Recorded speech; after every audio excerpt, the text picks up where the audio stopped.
Warning: the Savage Nation contains adult language, adult content, psychological nudity. Listener discretion is advised.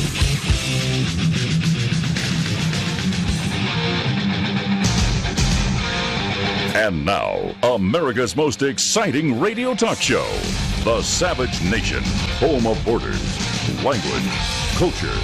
And here he is, author of Liberalism is a Mental Disorder, Trump's War, and God, Faith, and Reason, Michael Savage. On The Savage Nation. Now, what am I going to talk about today?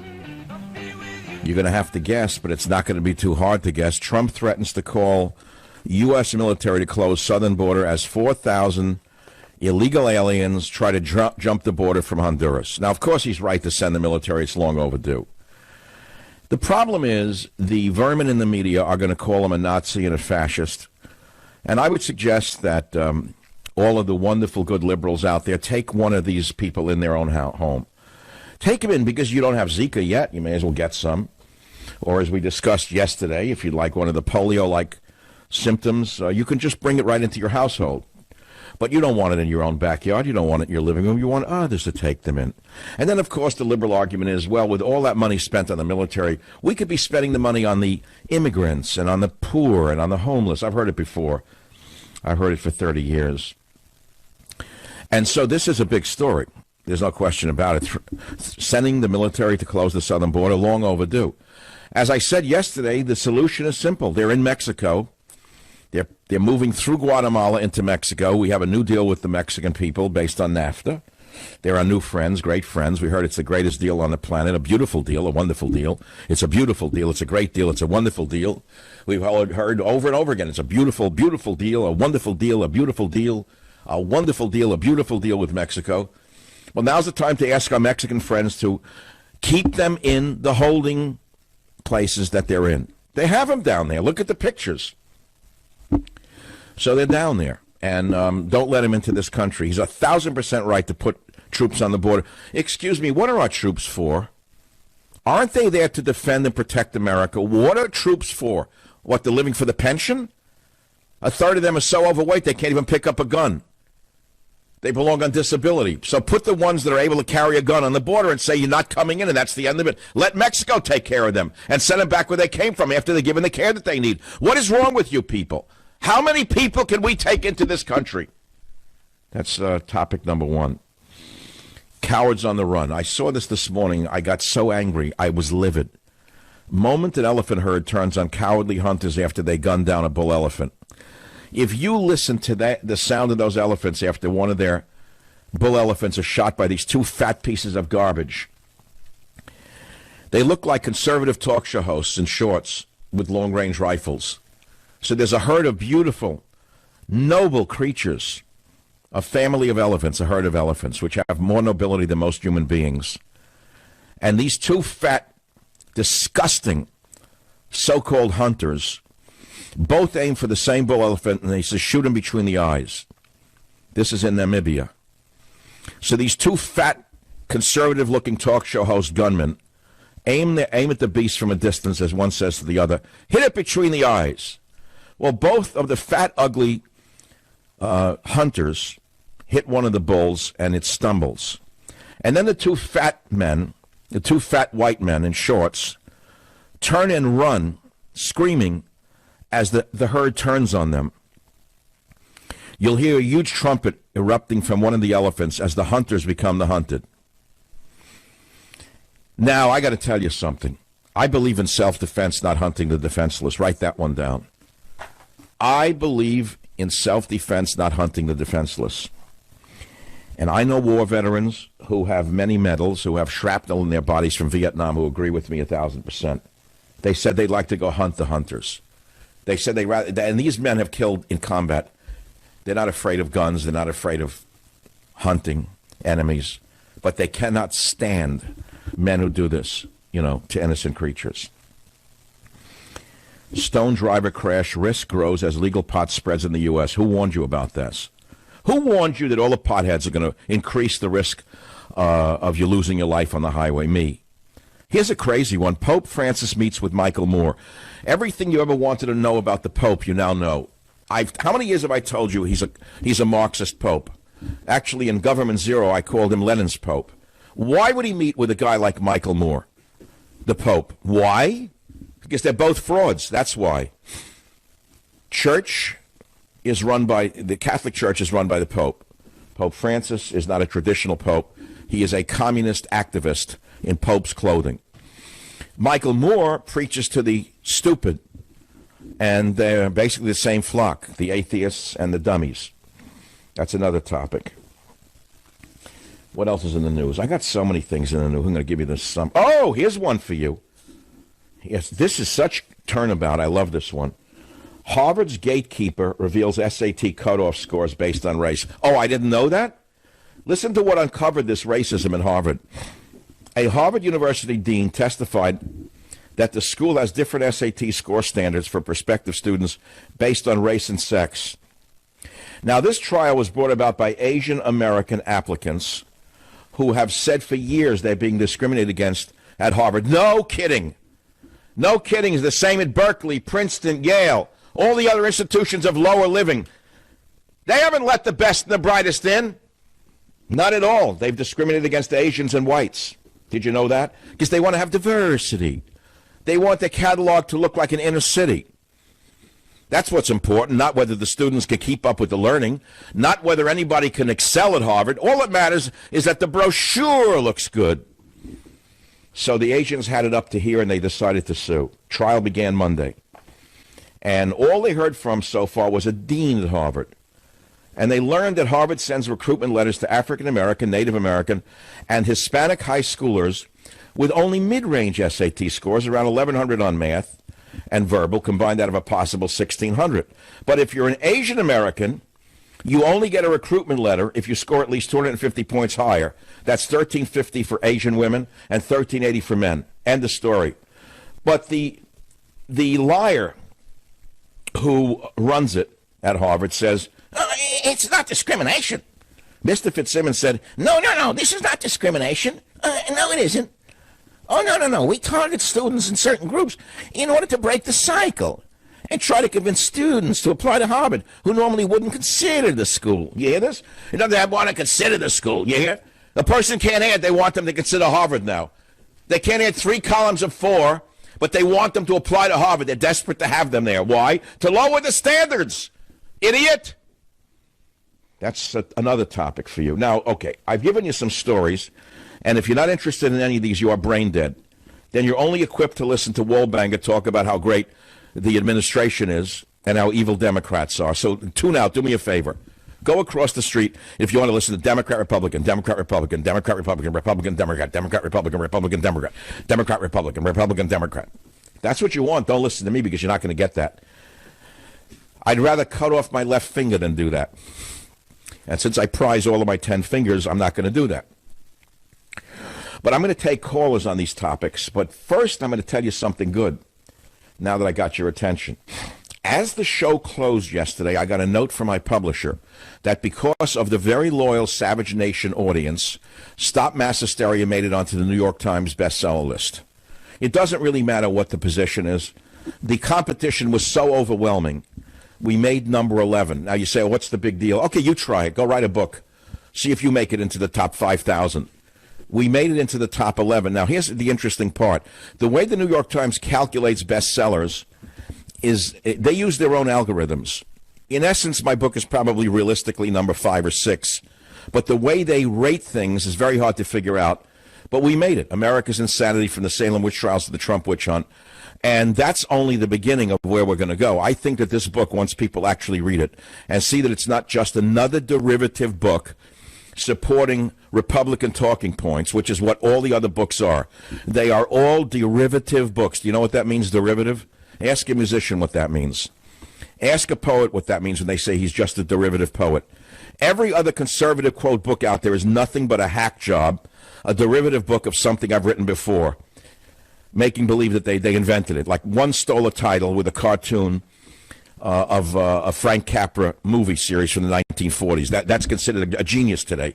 Steal a title directly from Frank Capra's Why We Fight, and then have a party at the Trump Hotel, and have your back scratched by Pockmark there, whoever he is. The guy in the Dick Tracy show who had bad skin. put on the party for him there. I'm not invited. Nothing's changed in my life now that I think about it. That a book party for one of the guys who writes derivative books, not an original thought in his brain. They had it at the Trump Tower, so they were all there, the whole administration. Me, Trump won't even tweet about my book. So, you know what I realized? This is my karma. This is my fate. I've been an outsider since high school. I've always been on the outs. I never fit in. I was never one of those kids who was in the GO and ran for office. I was never a team player. So I'm still the same at the end. At the end of the day, the older I get, the same I am. How do you like that? Nothing's ever changed. I don't belong anywhere except on the radio. No, when you think about it, I am really in the perfect place for a man like me. I've always been an outsider. I've never been a team player. I never belonged to anything. And all these other guys make believe they're wild and crazy outsiders when they're selling you a bill of goods and they're all members of the same team. And it's all about money! Never forget it. No matter which side they're on, it's about money. It's only about money. And if you think I'm making that up, take a look at their real estate fortunes. All of the good people, like, you're a great American. No, you're a great American. No, you're a great. No, I'm a greater. No, you're a greater American. No, you're a great American. A sold American. I'm a great American. You're a great American. Sold American. So I told a friend of mine the book hit number 11. A friend of mine says to me, okay, this is amazing. He said 11 is very symbolic. He said, do you realize in March you're entering a new phase of 7-11s? I said, what? He said 7 cycles of 11.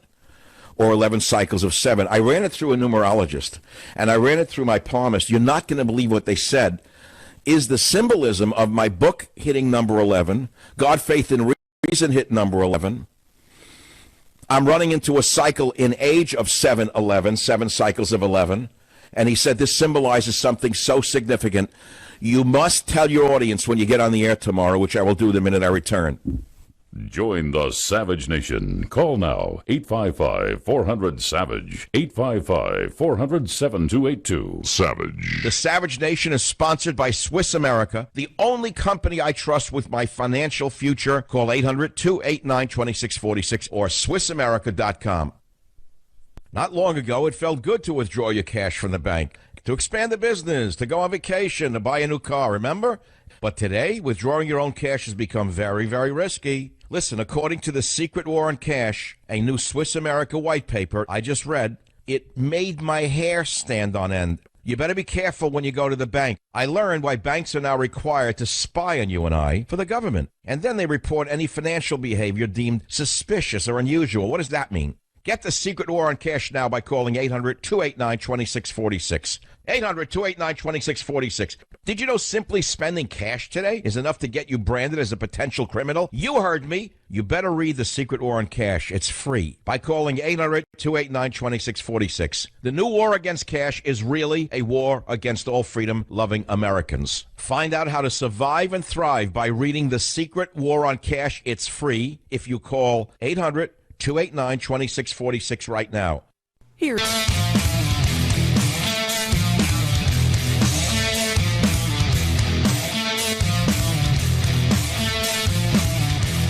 All right, troops to border. Communist Pope has communist documentary maker in the Vatican, which is shocking. Harvard is disclosed for having practiced discrimination against Asians and whites and saying that that's not discrimination. And my book makes it to number 11 on the New York Times list, and I'm moving into a cycle of 7-11s. What does this numerology mean? And we have Gary the Numbers Guy. I hope he's right this time. Gary on WNTW in Virginia, line 2. What does this mean, 7-11? You hope I'm right this time. Last time I was in your program, I told you Donald Trump would become the next president of the United States. So let's start with that. But let's go into your 11 thing. Number one, there's 2 ways to look at number 11. Number one, the way the elite use it, and number 2, the way it pops up. Now let's go to the first. 9/11 happened on the 11th. First plane to hit the World Trade Center was Flight 11. 9/11 happened on 254th day of the year. 254 equals 11. The Twin Towers look like a number 11 standing side by side. They both have 110 stories. Oklahoma City happened 4/19, 1995. 4/19, 1995 adds up to 38. 3 and 8 adds up to 11. First bomb went off at 9:02. Do the math, again 11, and they executed Timothy McVeigh Ford on the 11th. So basically what is going on here, because obviously that's not a coincidence. You have to understand that numbers have vibrational energy. The people who are in power are very aware of this. Now, if you think I'm lying, ask yourself why World War I ended at 11:11 at exactly 11 o'clock. They didn't stop firing shots at 10:55. They waited till 11. All right, hold on. So what do 7 cycles of 11 plus 2 of my last books hitting number 11 on the New York Times list, in your mind, mean for me? Well, it's not what it means in my mind. It's what it is. And basically what it is this. You are having an emotional impact on people's lives. That's what it basically breaks down to. You have to understand that whenever you see the number 11, whether it's Charlottesville, when they made sure the event happened on the 11th, or they have decisive figures, it doesn't matter where you go with this. The number 11 is going to touch people emotionally. I'll give you an example how this works. That line. Let me interject for a minute. My friend Vernon Mahabal, who is a palmist, said this. He said, Dr. Savage, the number 11 is considered a master number. It is the most powerful numerological vibration. Remember, you said vibration. He said, simply stated, the double one is the number of awakening. When it shows up, it denotes that a catalytic message is being relayed, which will serve to inspire, illuminate, and motivate. Additionally, 7 is the number of wisdom, knowledge, and inner reflection. Therefore, 7 cycles of 11 only magnifies that concept of awareness, which sets in motion a change or a breakthrough for you, my best Vernon. What do you think about that? Well, I would agree with a lot of that. And the way you can show, again, the way you verify this is you look at the way the elite do, not what average everyday people do, what the elite do. There's a store called 7-Eleven all around the world, Dr. Savage. So obviously those two numbers go very well together. I know, but that's generic. That's a generic statement. What does it mean with regard to my numbers 11 coming up all the time? Not generic at all, because the only way to verify if this stuff actually works is to look at the people at the top of the game and see how they're actually doing things. So, yes, they're doing things under 11 energy, but see, what your friend told you was only the positive side. There's negative sides to the number 11, too. That's why Al-Qaeda was formed on August 11. That's why it hit New York on 9/11. That's why it hit Madrid, Spain on 3/11. That's why it hit Mumbai, India on 3/11. So there's two sides to the coin, Dr. Savage. Yin and yang energy. So what are you saying? What I'm saying is this. You are touching people's lives with your words. You have a gift for writing, and that's exactly why your books are reaching number 11. It's not like the New York Times is manipulating this stuff.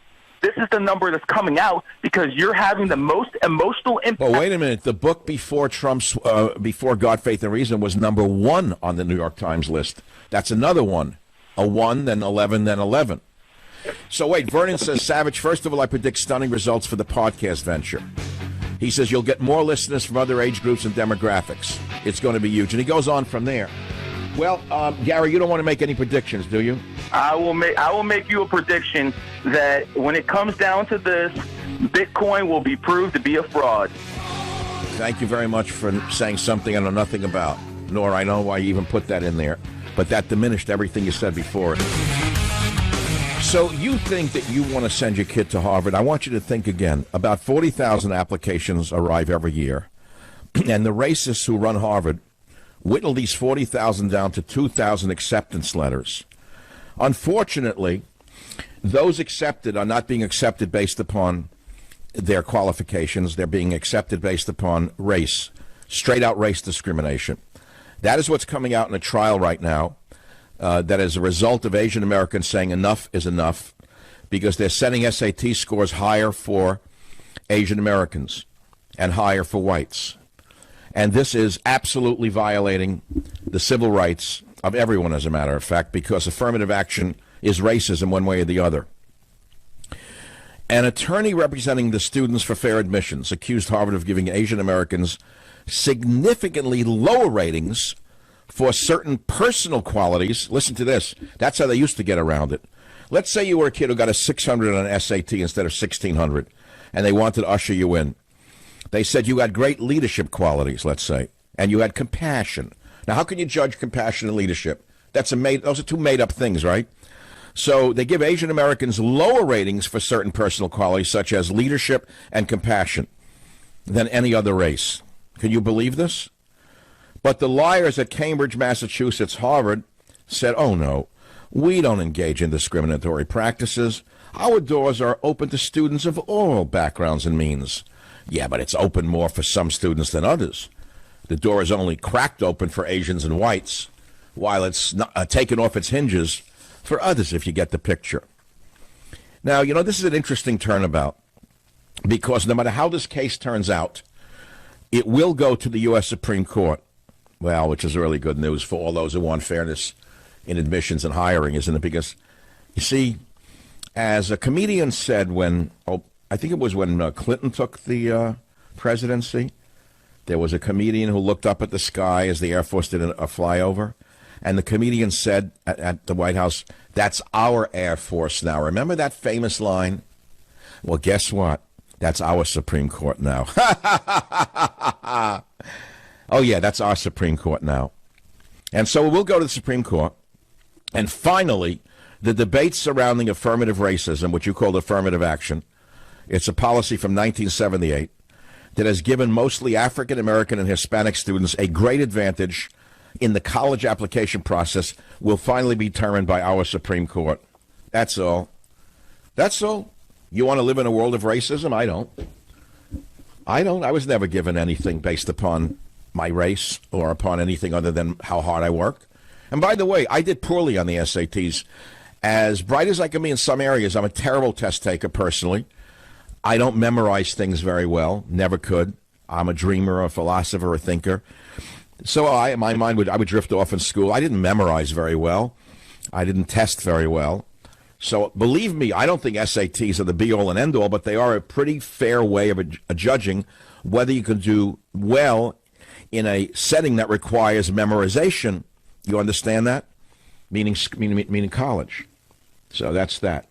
Are there any Asians who listen to the Savage Nation? I thought there would have been at least one Asian out of the hundreds of thousands that listen every 15 minutes. There'd be one Asian person who would say yes to this. But no, they don't listen. They're busy working or making a living. They don't listen. They're like you. They have something to do with their lives. See, that's why they get ahead. And here's something for all of you to take home and put on your blackboards in your little bedroom. You ready? Write this down. Suffer the pain of discipline or suffer the pain of regret. Let me repeat it in case you missed it. All of you out there who claim someone else did it to you.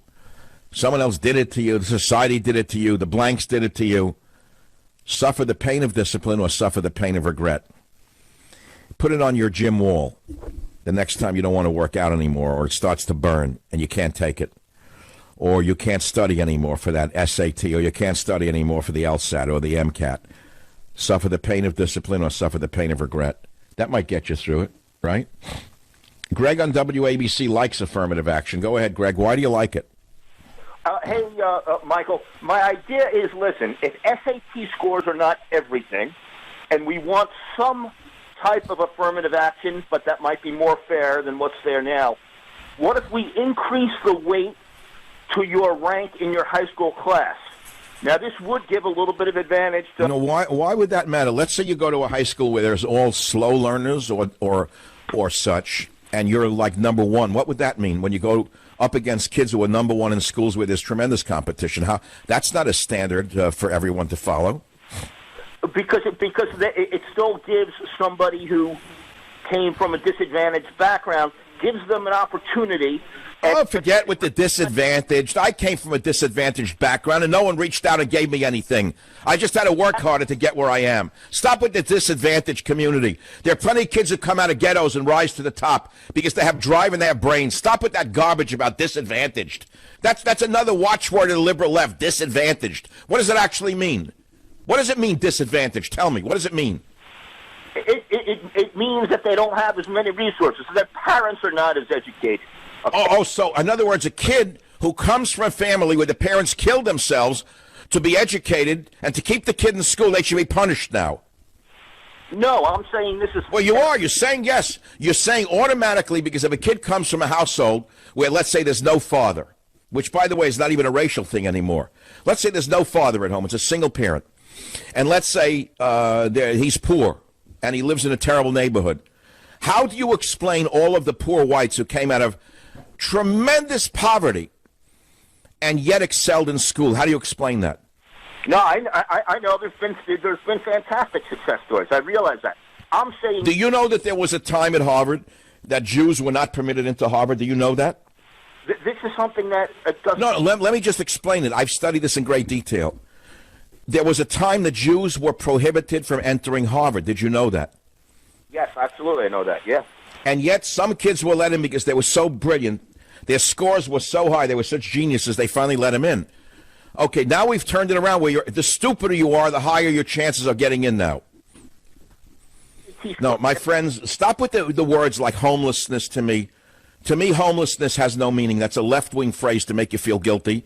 And the other word is disadvantaged. What do you think, every person in this country who's white has an advantage? You believe in white privilege?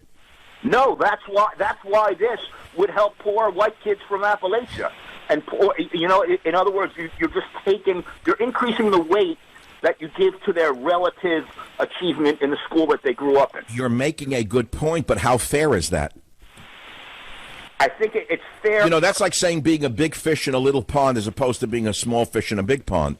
Exactly. Right. So you're saying take the big fish from the small pond, and then when that kid who thinks he's great from Appalachia because he got straight A's in a high school of underperforming or poor-performing kids winds up at an elite college, so-called. There are no such things anymore unless they're in the hard sciences. The rest is all trash. Unless you're in a hard science, there's no such thing as an institution that's better than the other. All of the other is mishmash of dreck, in plain English. But let's say you take that kid who was number one in Appalachian high school, and you put him into a so-called Ivy League school, and then he faces kids who've been studying since they're 1 year old. How is he going to do? He'll improve himself at a young age rather than trying to mandate social justice when he's 40 years old. And he doesn't. Well, you're assuming you're making an assumption that because you let him into that elite school, he's going to become a fair-minded person. I've seen the opposite. I think that people who are given unfair advantages become worse because then they expect it their whole life. So then he gets out of Princeton or Harvard or Yale, whatever, and then what? He goes for a job. So then he goes into the corporate world, and then what does he demand? You hire me or else what? I'll sue you? No. In other words, you ask anybody in the corporate world what they have to put up with kids who come out of these schools who use the very same tactics they use to get into these schools in the corporation. They will sue you at the drop of a hat. Everybody knows this. The thing is, people are listening to me and saying, how does he dare even say it? I know what goes on in this country. What should I hide? What's real? Well, we disagree on this one. I say no, don't give anyone a special advantage. Either it's equal to everyone or it's not equal at all. It's that simple. There's no such thing as reverse racism. Those words don't have any meaning. Either it's racism or it isn't racism.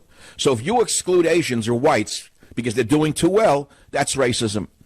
And, I thank God the Asians finally sued. This has been going on since 1978. That's all. But no one who's Asian listens to this show. They're too busy working. 855-407-282. Now, before I take a break, I can't wait for the podcast come January. Can I tell you a bit about it? We had a big podcast meeting this morning. I have a team of 16 people. It's going to be amazing. Here's how it's going to work. The show is going to be live this first hour on the stations that carry me. Now, some stations will not carry me, not because the ratings aren't high. I have enormous ratings, but because we're going to be going into the cycle of the election, and liberals are running some of these stations. They're taking me off the air. That's the way it is. I don't care what they tell you. That's what's happening. Okay, but the rest of you will hear the radio show for an hour, and then anybody can hear the podcast for free. There's no charge for it. Anywhere in the world at any time. And I expect that it'll be one of the largest podcasts in the world. And so do all predictors indicate that. It will become one of the most important podcasts on the planet. And if you don't believe me, wait until January and you'll wait and see what's going to happen. So one way or the other, the gatekeepers are going to go, whether it's at Harvard or in the radio business. It's that simple. They can try all they want. They can destroy any station in the world and get away with it. But you know what? If you have the truth is going to set you free. KBET, Colleen, line 7. Go ahead, please. Yes. Hi. Good afternoon, Dr. Savage. Long-time listener. I just wanted to call and say these leftist social justice warriors have been at this quite a long time. Going back into the early 90s when I applied to go to the medical school, I was told by a Chicago medical school located in the Chicago area that I, quote, didn't fit the demographic at the time. And I was Phi Beta Kappa. I think part of the reason why I'm so attracted to you and listen to you compulsively is because I like compulsive listeners. That's actually made my day. The more compulsive listeners I have, the better. As a well-rounded individual, I was a chemistry major. I majored in a second major in a foreign language. I stayed on an extra. Wait, so you're a woman, chemistry major, probably with near straight A's, and they said you don't meet the demographics? Yeah, I did not meet their demographic, and it was clear what demographic they were talking about, and it was. Oh, I wonder what Obama's SAT scores were to get into Harvard. Does anyone know? I know there was an FBI investigation of Kavanaugh's junior high school records, his grade school records, his nursery school records. But to this day, we don't know if Obama even took a course and passed them. Yeah, I'm sure they're all sealed. Well, I will say this. He got straight A's in BSing the public. He was pretty good at throwing the wind. Yeah. So what did you do with your life, Colleen, after you were rejected by this medical school because you were too white? I ended up going to a different medical school in the Midwest and graduating valedictorian from my medical school class. Oh, isn't that one? So it's a success story in a way. Yes. Yes, but it left you with a wound in your stomach and your heart, didn't it? Yeah, you just say, I worked and worked and worked, and I see people, and it doesn't stop just on the admission process to professional school, whether that's law or medical school. It continues on when you go to apply for residencies. Are you kidding? Have you taken a look in the hospitals when you go in what it looks like now, like a third world nation? Yes, it does, and I roll over, and I don't know whether it's Osama bin Laden or a savior coming to treat me. Yes, and not to mention the fact that now we don't have a physician basically with an association with hospitals anymore as independents.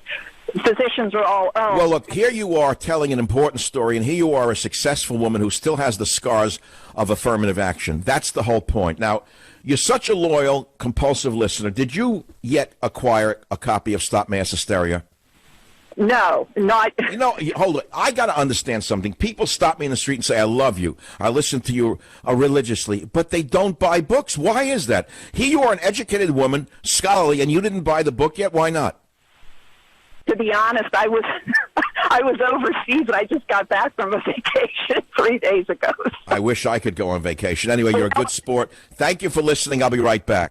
Join the Savage Nation. Call now, 855-400-SAVAGE, 855-400-7282. Savage. The Savage Nation is sponsored by Swiss America, the only company I trust with my financial future. Call 800-289-2646 or SwissAmerica.com. Have you ever taken your car in for an oil change? Your mechanic finds something wrong, and bingo, surprise, you're hit with a huge repair bill. And what happens when you're not covered by the manufacturer's warranty? You're paying out of your own pocket to fix it, that's what. That's why I recommend extended vehicle protection from CarShield. If your car has 5,000 to 150,000 miles, CarShield can save you from paying for high repair bills. Replacing your engine or even a simple sensor can cost thousands. But when you're protected by CarShield, you can have your favorite mechanic or dealership fix your car. It's your choice.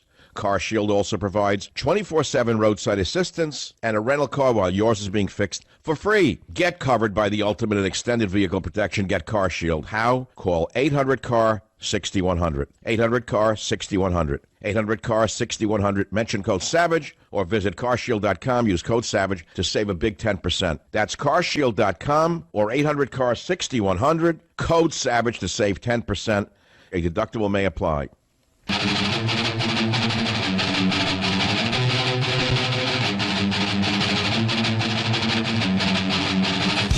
Let me talk about your health for 1 minute. If you combine nitrogen with oxygen, you create nitric oxide. You've heard me talk about it. What is it? It's a miracle molecule that's made by your own body, and it fuels your cardiovascular health. It helps keep you energetic and vibrant. But what happens as we age, our bodies need help with this important process. Luckily, Super Beets by Human has harnessed the power of nutrient-enriched beets, and they've created a superfood that helps your body make more nitric oxide on its own. And 1 teaspoonful of Super Beets every day supports your cardiovascular health and blood pressure. pressure, giving you natural energy with no caffeine kick or sugar high. We're talking real healthy natural energy. Stephen from Illinois says the Super Beets taste is pleasant, as is the increase in energy. It's a great caffeine substitute without the negative caffeine side effects. I want you to call 800-481-0504 or simply go to savagelovesbeets.com, 800-481-0504, and you'll find out how you can get a free 30-day supply of Super Beets, as well as free shipping with your first purchase. I want you to feel the 1 + 1 = boom effect of Super Beets.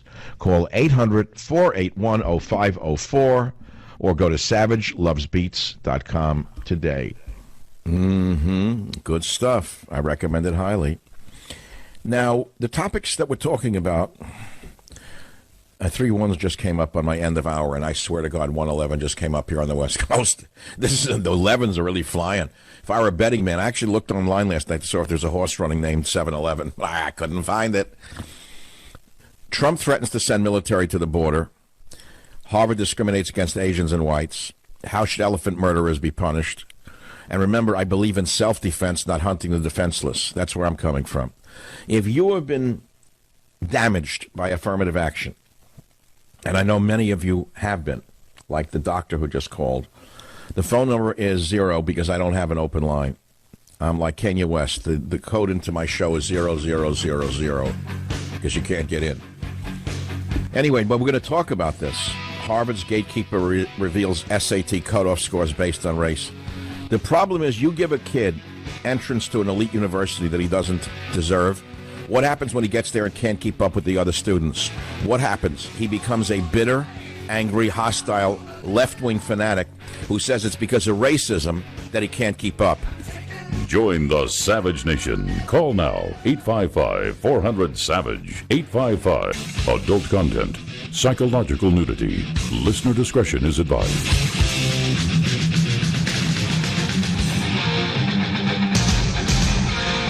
And now, America's most exciting radio talk show, The Savage Nation, home of borders, language, culture. And here he is, author of Liberalism is a Mental Disorder, Trump's War, and God, Faith, and Reason, Michael Savage.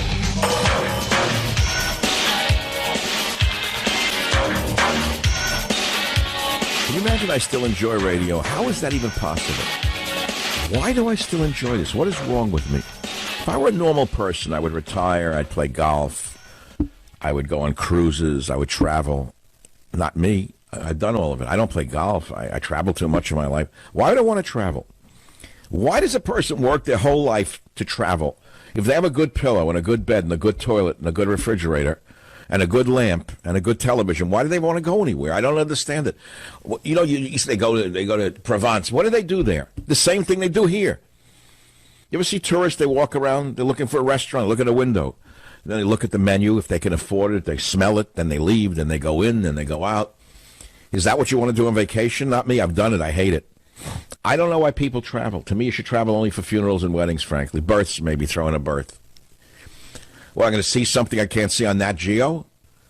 It's so good what's on TV right now. There's no point to go anywhere. In other words, they show you beneath the sea. They can make the sea go away, and they show you the seafloor. You can't even travel there. Even if you were Elon Musk, you couldn't see the seafloor the way you can in your own living room. That's the beauty of the day that we're living in, the age that we're living in. So I'm doing radio, so we're talking about affirmative action now because it came up because Asian students had had enough of being discriminated against. They found out that SAT scores, they have to have higher scores than blacks and Hispanics. And so they sued Harvard, and Monday was the first day of the trial. It turns out there's absolute discrimination. Asians are not sent an acceptance letter unless their scores are 250 points higher than Hispanics and blacks. I know this is very uncomfortable. It makes you cringe. You don't want to hear it. And right away, you're screaming racism in the theater. I can hear it because you've been trained and conditioned that anyone tells you the truth, you scream racist. That's the game you've been using your whole life. And that's the problem. You take a kid, no matter who he is, no matter what his race is, and you put him in a place he didn't really earn, and he can't keep up. Tell me what he does or she does when she can't keep up. She starts screaming that there's a prejudice against her or him, that the school itself, the curriculum itself, is not fair. And then the kid gets out of Harvard or Yale or Princeton, wherever they may go. And what happens? They look for a job. So then they have a sense of entitlement. I graduated Harvard. And then what does that mean? Can you do the job? Doesn't matter. Can't do the job, sue. So there's a whole industry of lawsuits based upon unqualified people who can't keep up with the school or with the job, who just sue their way through life. And you don't want to accept it, but I accept it because we're living through it. And I've lived through it. I'm not complaining anymore, but it did hurt me for many years. I had my birthright stolen from me. But when I was in high school, I wasn't a particularly good student. I've told you that before. My SAT scores were very, very poor. I hated tests. I had test anxiety since I was in the first grade. But there were no psychiatrists who said that was an illness. Today already they give you extra time, extra year you want. Your mother can sit next to you during the test if you have test anxiety. You can bring a tutor in if you say you have test anxiety. A tutor can take the test for you. And they could say, well, that's a compensation for the medical condition called test anxiety. Can you believe this? In my day, if you couldn't pass a test, you're a dummy. That's all.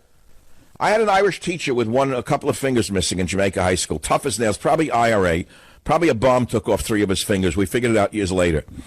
I remember his name to this day. I won't mention it on the air in case his descendants are listening. He could be 105 somewhere in Shannon listening to me. So he'd get up on the board. A test would come back. He taught geometry. Irishman, tough Irishman. As I said, missing fingers on one of his bomb hands. So you get the tests back. You know what he would do? He'd read out the scores in front of the classroom. And he'd say, Johnny Miller, come on up here, you got 100. Now, you know what was coming, because if you weren't that good a student, he got down to me sometimes, I got like a 68. I would go up there red-faced, and he would humiliate you. Now, what's the matter with you, Michael? What, are you stupid? What's the matter? You don't have the brains to keep up with the others? All it made you want to do was work harder. Of course you had anxiety. Everything that's competitive produces anxiety. But there's a whole industry now that says any anxiety now is a medical condition. You hear? If you're an employer, if you got a drunk on your hands, that's now considered a medical disability. Alcoholism. Being a lush at work is considered a medical disability, and you can't fire the lush. Did you know this? You're not allowed to fire a lush in your company anymore. A pervert you can't fire. Then the next, they'll declare a Weinstein syndrome to be a medical disability. No, that'll be the next one. He can't control his sexual impulses. That's a condition in the DMC number 90C04, section code 90703. You can't fight. It's like Finland. We're like living in Norway with these communist provisions. So now the Asian kids sued. They found out, yep, we do use separate conditions to bring you in. You have to perform much higher on the SATs than certain kids do, because we don't want any more Asians here. There are too many of you. But it's not discrimination. No, we're open to all people, says Harvard. How many years have I been calling them institutions of lower living? Oh, many years. So as I say, I was in high school. I wasn't a particularly good test taker. And I wanted to go to an elite school. I remember to this day. I dreamed of it. I couldn't. I imagine myself getting out of Queens. I wouldn't be in the slush on a bus. I imagine myself looking like Holden Caulfield on an Ivy League campus, walking around with a Loden coat, meeting pretty girls who would, just be on the campus, and we'd have a jolly good time. I'd have I don't know, who knows what but I dreamed of the whole dream as a kid, inner city kid, wanted to get out of Queens, hated it, the slush, the cars getting buried in the snow, the thuggery, the bums, the Far Rockaway muscle shirt people. So, okay, I'm going to go to Ivy League school. I didn't have the grades. And then my father said to me, let me tell you something, Michael.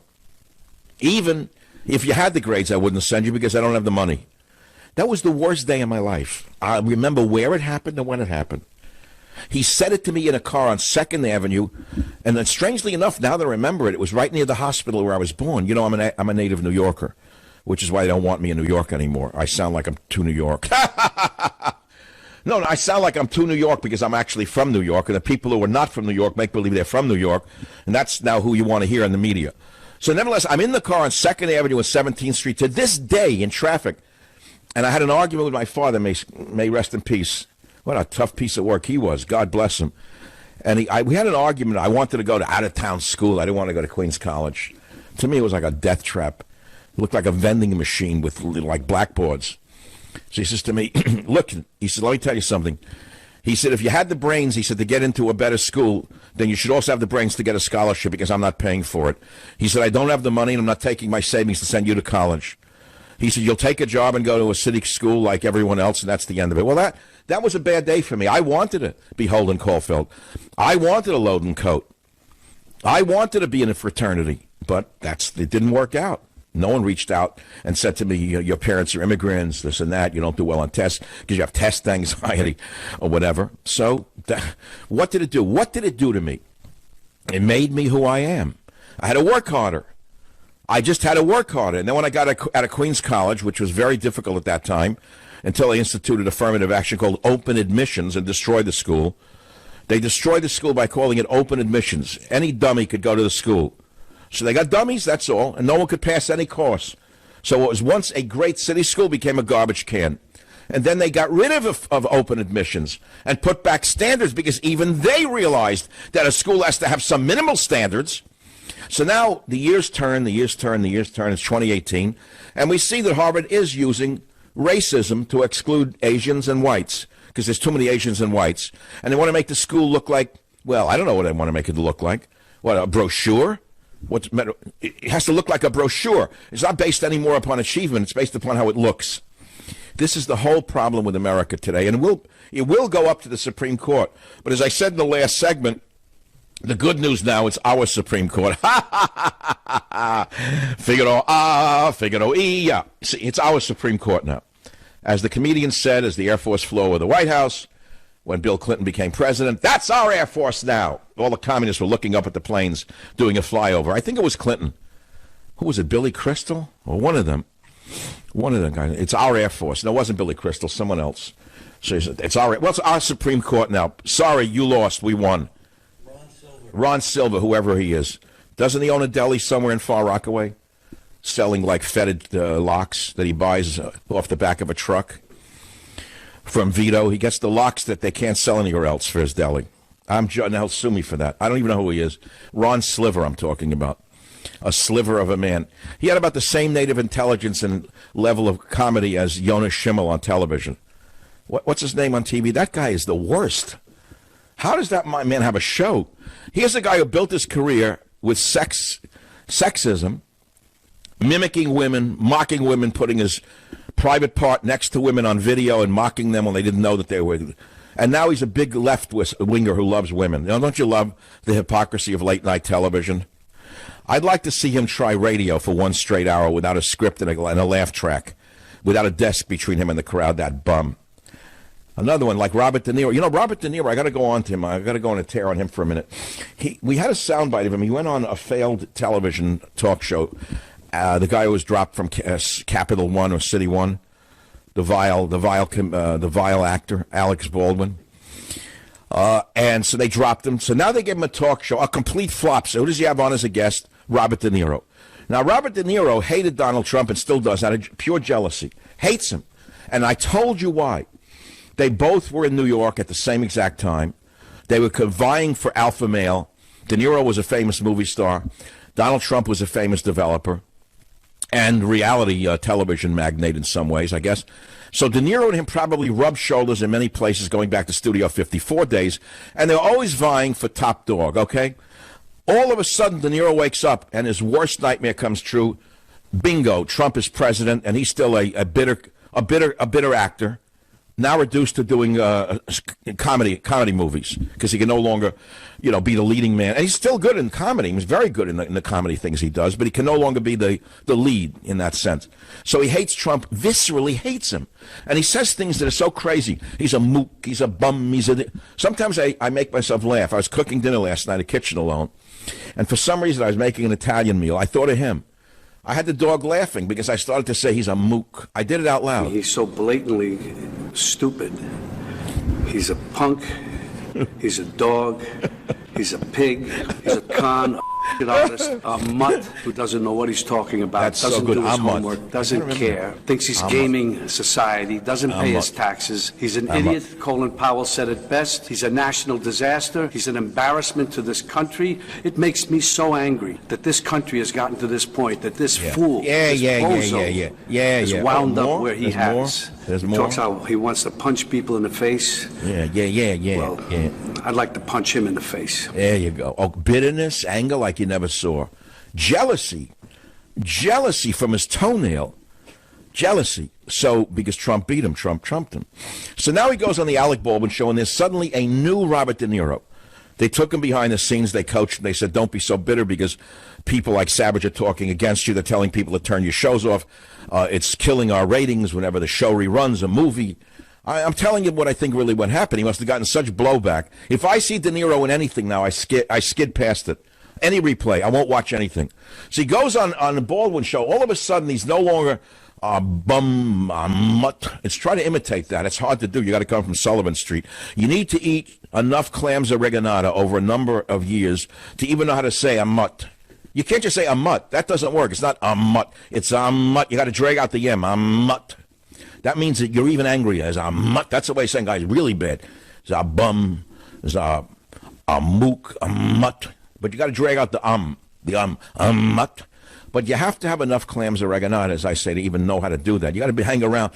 So he goes on the Alec Baldwin show, which I'll play for you when I come back on the Savage Nation. This is the new Robert De Niro. Join the Savage Nation. Call now, 855-400-SAVAGE, 855-400-7282. Savage. The Savage Nation is sponsored by Swiss America, the only company I trust with my financial future. Call 800-289-2646 or SwissAmerica.com. Only 2 weeks left to get the Genucel Sunspot Corrector for free. Listen, for free. For sunspots, age spots, and even red inflamed patches. I love the Genucel Sunspot Corrector, says Renee from Boulder, Colorado. She says it's my go-to product every day. I have sunspots and age spots and can see a definite difference in my skin since using it. Renee from Boulder has been raving about the brand new Genucel Sunspot Corrector, and for the next 2 weeks only, you can still get the Sunspot Miracle for free. Time is running out, though, to try this wonderful special. Watch your sunspots vanish and your bags and puffiness, well, gone. And for results in as little as 12 hours, the Genucel Immediate Effects is also yours for free. So please go to Genucel.com now or call 800-SKIN-891. Still thinking? Order this week and receive Chamonix's Luxury Microdermabrasion, also free. Rejuvenate and unclog pores for instantly radiant, baby soft skin. And for these 2 weeks, shipping is also free. 800-SKIN-891 or go to Genucel.com. Genucel.com, that's Genucel.com. I'm so offended by this person. This is De And by Niro. the Republicans in general, The and new how De they Niro. behaved. And we Listen. see it with the Kavanaugh thing going on right now. They got him like Medicaid. And when I see him, I know what he is. And not he the knows same man. what he is. Because everything he says about other people, you're a loser, you're a this, you're a that, is everything he's saying about himself. He's so transparent, he's projecting. See how dignified he is all of a sudden? So he's actually talking about himself now. Everything he said about Trump, a bum, a mook, a mutt. Now, I'm going to have... Look, everyone listen to me carefully. We're going to practice saying mutt together properly as though you're from Sullivan Street. So what you got to do now is listen carefully. You cannot just say the guy is a mutt. That doesn't play. Now, listen carefully. Let's hear it correctly, the way De Niro... A mutt. See, now, look how he draws out Everyone's, mutt. Right. Make believe I'm Stella Adler teaching you how to be a proper put-down artist in New York. Say it again. A mutt. See, there's a draw out on the So everyone listening, say together. 1, 2, 3. A mutt. Okay. So say then say mutt. Say mutt. A mutt. Not Ahmed. We're not talking about Ahmed. We're talking about mutt. A mutt. Mutt. But you got to drag out the just so much. You drag it out too long, it sounds like you're speaking Serbian. And in Serbian, it actually means a pretty woman. So you can't say it. When you say, mutt too long, it means she's a beautiful woman. Mutt. Oh, look at her. Mutt. So you got to be very careful. So it's like, mutt. You gotta say, mutt. That's it. That's the way to... I can't do it anymore because Teddy's laying next to me, and he's a purebred poodle, so I don't want him to get an inferiority complex. You know, it's such a fun thing to do when you listen to people talk. They don't even realize how they sound. But did you notice how De Niro became a different man? No longer that violent, vile, angry, insulting De Niro. They like coached him. They disappeared him, took him somewhere in a warehouse in Long Island City, one of his sound studios, or maybe a basement at one of the restaurants he owns, and they got a voice coach in. Never say that. They just do it. You know what I'm saying? Do it slow. Be very measured. Sound educated. Make believe you actually went to high school and passed, that you weren't just a ballet dancer at the High School of Performing Art. And they're jealous of Trump that he went to Wharton School of Business. No. Make believe you're smarter than him. You went to higher education than him. And that has buildings with your name on it. Any buildings in New York named De Niro? I don't see any. Anything with the name De Niro on the top of it anywhere? No, I don't see any. Mutt, bum, mook, mutt. Mutt. Stop. Don't do this to me. All right, so we had some fun there with the actor, and I try to do that because I don't want to talk about the elephant murderers. But if I do, I'm going to get enraged. And when you look at the video of these two guys hunting this herd and killing a bull elephant, and the elephant screams, and then the herd turns on these cowards and they run away, it makes you want to murder them. It just does. I'm sorry. And as I say to you, I believe in self-defense, not hunting the defenseless. There's a big difference. I heard all the stories that, the money goes for the villages. You know what? I don't want to hear it anymore. They all benefit from it, from killing the poor animals. That's why the species are in decline. They all benefit. No, I don't buy that act. I don't care who does it. If you hunt for food, that's one story. If you hunt just for the pleasure of killing an innocent creature who can't fight back, who are you? What does that make you? Does that make you a tougher man? You talk about a tiny. You talk about tiny and the mentality of tiny. What kind of man does that? Unless the man has a sense of psychic impotence that's incurable. You could say it's better he kills an elephant than someone in the street. It's better he kills an elephant than goes on a rampage somewhere with a gun. They're mass murderers to me. But where is the sport in hunting an innocent animal that can't fight back? Tell me where the sport is. There isn't. And then there's the sport of rejecting children from Harvard based on their race. That's also a sport from the losers.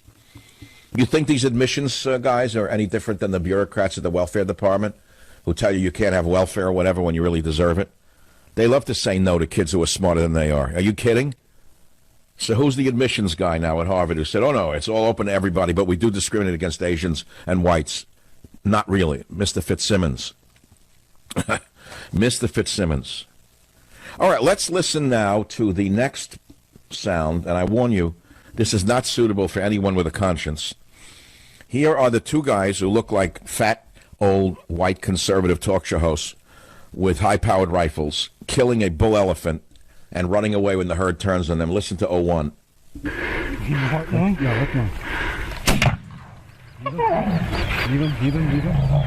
him again.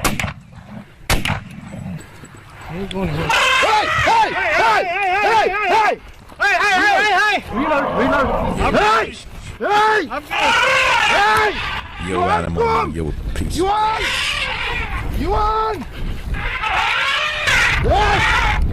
Hey!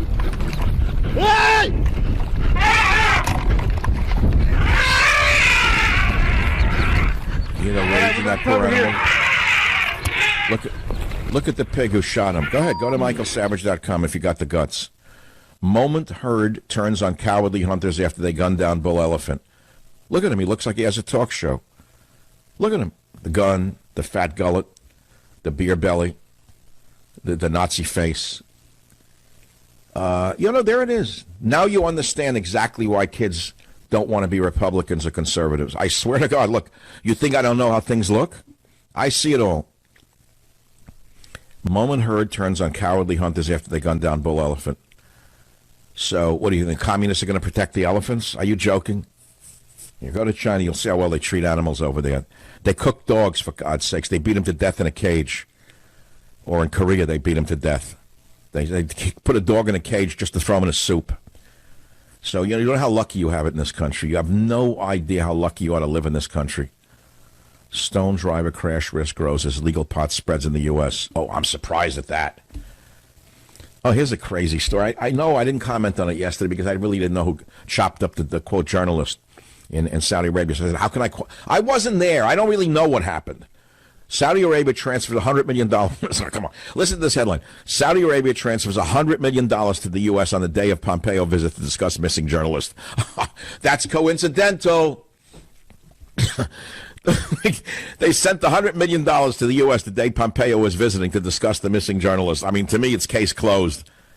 Even though the journalist, quote, was not a journalist per se, he was a representative of the Muslim Brotherhood. He wanted to bring about a revolution and overthrow the royal family. And they don't screw around in Saudi Arabia. You want to overthrow us? Okay, your fingers go here, your head goes there, your toenails go there, and they'll make a soup out of what's left. Only 18 days to go until the midterms. Did you know that? 18 days? What? You must reach Stop Mass Hysteria and give a copy to an undecided friend. Here's why. Oh, Karen put that up. That's smart. I don't understand one thing, and I am going to talk about my book for a minute. I'm so thrilled that it made number 11. I didn't know if it would make it. The competition was very severe. But you know, the book is there, and it's a kind of book that you don't just read and throw away. This is a deep book. And I think you should give a copy to an undecided friend because you can change the election. This is a reference book for the election. You will have the answers and analysis you need to debate. And in this election, what is at stake? Our future, our freedom. Please give Stop Mass Hysteria to an undecided friend to vote this November, and vote intelligently.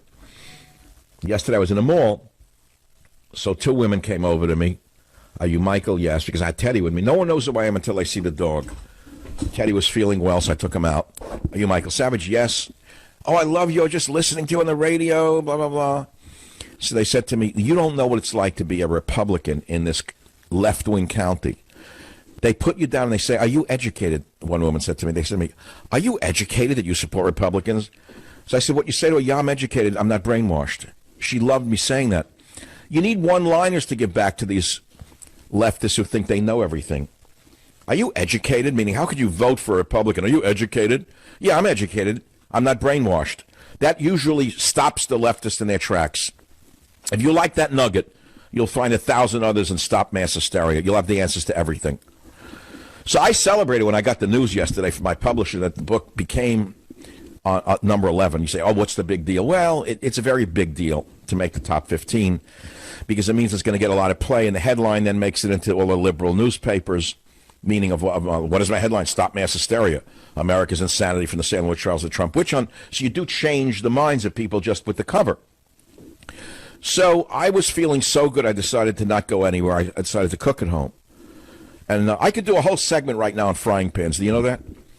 I'm so into, like, when I want to cook, I can taste the difference between food cooked in one frying pan and another. I usually use non-skid, for example. Non-skid pans. For reason of convenience, whatever. Last night I pulled out, I'm a little weird with stuff. I had a frying pan I bought 2 years ago I never used. Not a non-skid. I like save things. They're going to find things I bought that were never used in my life. I don't know why I buy them if I'm not using them. I buy like a beautiful frying pan so I don't have the non-skid. So I cooked on it last night. The food tasted different, tasted better. I didn't taste, I don't know what, I think the non-skid plastics are breaking off into our food. There's no question about it, no matter what they tell you. It's like bottled water. I got to tell you this. I was drinking, I shouldn't mention the brand, let's say a plastic bottled water for years because I didn't want the fluorides and I didn't want some of the other, stuff in the tap water, right? And, you get used to it, but you don't realize you're drinking plastic. So my son says, no, you're going to only drink this bottled water from bottles. He sends me cases of it. I love him. He loves me so much. I'll tell you the truth. I can't go back to the plastic water anymore. The minute I put it to my mouth, I taste plastic, and it's not psychological. I can taste the plastic in the water. Doesn't it make sense? They put the water in a bottle 7,000 miles away. It sits at the bottom of a ship. The plastic breaks down in the hold of the ship, then in the warehouse, then in the truck. Of course you're going to taste plastic if you got to find. So, I mean, it's a different thing. It's like the frying pan. So it's out of the frying pan into the fire, so to speak. So it's not a political statement I'm making at all. Like, I'm not blaming anyone. I say the communists did it or Bernie Sanders didn't do it to me. The Pope didn't make the frying pan. That's not about that. I'm just talking on the level of, like, cooking. I could do a whole podcast on cooking someday. You won't believe what I made last night. I know you don't want to hear something. Is he doing this again? It was so good. I ate two portions. I intended to eat one portion. And then, you know what is the weather change? So I got out a bottle of red wine I had in the closet for many years, a 2011 Tinanello. I can't touch that stuff, red wine, in the summer. I get a smashing migraine. The minute it gets cold, and it gets getting cold out here now, hot days, cold nights, every October the same. Yeah, global warming. Every October, like clockwork, burning hot days and cold nights. Nothing changed. I live near the water. It hasn't gone up 1 millimeter in all the years I've lived next to it. But go ask some schmuck at Harvard if global warming, the sea levels are rising. They've never been down to the sea. The former mayor of San Francisco never rode on the bay. But he's an expert on the environment. Never been on the bay. Most of them never been on the bay. Most of the politicians are afraid of the bay, but they're experts on the Bay Area. Never been on a rowboat. Ask fishermen out here if there's global warming. I study tide charts. They're exactly accurate to the centimeter in terms of the tides. So the glacier hasn't yet hit me, the one that's supposedly melting in Al Gore's mind. So, same weather, cooking, got cold, got out the Tinanello. And I intended to, I broke out a half a pound of meat. I bought the meat for the dog, a pound of, the good chopped meat. So I started with the new pan with olive oil. I put in the onion. Another thing, you put in your sugar. No, I didn't do that. No sugar. I put in the onion, just slight, because you don't want to burn them. And then I put in the half a pound of meat. I don't even prepare the meat in advance. I break it up in the pan. I like to hear it sizzling on a low heat as I break it up. You cook out all the red. Then I go in the garden in the dark. I have Italian parsley and I have oregano that I grow. I say, I'm sorry, and I pull it out of the leaves off. I'm very Native American. First leaf I pull, I say, sorry, but I got to have you tonight. I harvest you. I do. It's really interesting. I pull it, not in a full moon, not like that. I just harvest the herbs, put it in. And then that's it. You keep cooking. Your pasta's cooking. Make it soft, not al dente. You want to digest, make it al softo. I go in restaurants, I always say al softy. They laugh at me. I don't like al dente. Who invented that? Some cheap Italian who didn't want to use more gas in cooking the noodles. He said, idiot, let's come up with something called al dente so we can cook the spaghetti for half the amount of time and serve more people and get them out of here. So they don't want to eat that. You can't digest that. So never mind. They'll eat it if you say it's the way they do it in Italy. Tell them it's al dente. So, I want al dente. I want to be real Italian. Give me al dente. It's indigestible. It's not broken down. I get al softe. You cook it soft. You try it in a restaurant, they won't even do it for you. It still come out al dente, no matter what you say to them. I like when they stand there with the pencil making believe they're listening to you. I know this. What are the restrictions? Comes out the way they make it anyway. Same thing. They don't change a thing for anybody. You sure it has no dairy, no butter, no peanuts, no gluten, no food? You got no food in that one, right? I want a spaghetti thing with no food in it. Give me a plate of nothing and then charge me $89. I'll be happier tonight. No, but I'm saying you get the thing anyway the way they want to cook it. It was so good that I had the whole half a pound. I intended to eat a quarter of a pound because I don't eat a lot of meat. But it was cold, as I said. I intended to drink a half a glass of wine. I drank 2 glasses of wine. I got to tell you, I slept a lot better. I feel better. Look how strong I am today. Look at the energy I have. Will you look at this? Would you look at this with 7 cycles of 11, what kind of energy I have? Can you explain this? It's inhuman. One day I'm going to write a book on health. And I'll start with the podcast on health. Because everybody says, gee, you wrote the books on health in the 60s and 70s. You must know something. I had made a pact that I wouldn't talk about my health till I was 80. Because you don't really know. You could die the next second. You start in boasting that you're strong and healthy. The next thing, God gives you a strike job. The next thing you know, you're in the box with the mourners. So I don't want to, beg fate here. I'll be right back. Join the Savage Nation. Call now, 855-400-SAVAGE, 855-400-7282. Savage. Michael Savage, and you're listening to Talk 1300 and 98.7. Every one of us has had an old car, used car, run out of the warranty. You take it in for an oil change, you get hit with thousands of dollars in a repair bill. Well, what are you going to do about it? Well, what you should have done and what you should do is get extended vehicle protection from CarShield. Look, if your car breaks down after the manufacturer's warranty expires, it could cost you thousands to get it fixed. An engine? What does an engine cost today? What, $10,000? $5,000? A sensor, $1,000? CarShield makes the process of fixing your car for a covered repair super easy. You can have your favorite mechanic do it or the dealership. They also give you 24/7 roadside assistance and a rental car while yours is being fixed absolutely free. If your car has 5,000 to 150,000 miles, it does not mean you have to pay high repair bills. CarShield administrators have paid out close to $2 billion in claims, and they're ready to help you. So listen, save yourself thousands in future car repairs. Get covered by the ultimate in extended vehicle protection. Call 800-CAR-6100, 800-CAR-6100, 800-CAR-6100, code SAVAGE, or visit carshield.com, code SAVAGE, and you'll save 10%. That's carshield.com, code SAVAGE, or call 800-CAR-6100, code SAVAGE. A deductible may apply. That's right, and now back to the news. Harvard's gatekeeper reveals SAT cutoff scores based on race, discriminating against whites and Asians. And so if you were an African-American, Native American, or Hispanic high schooler and you had mid-range SAT scores of, let's say, 1,100 on math and verbal combined out of a possible 1,600, you got the acceptance letter. But if you were an Asian American or a white person, you only receive a recruitment letter if you scored 250 points higher. That's 1,350 for women and 1,380 for men.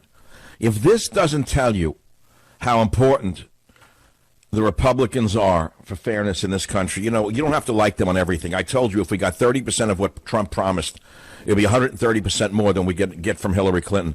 Just try to imagine where we would be in this country now if she had won.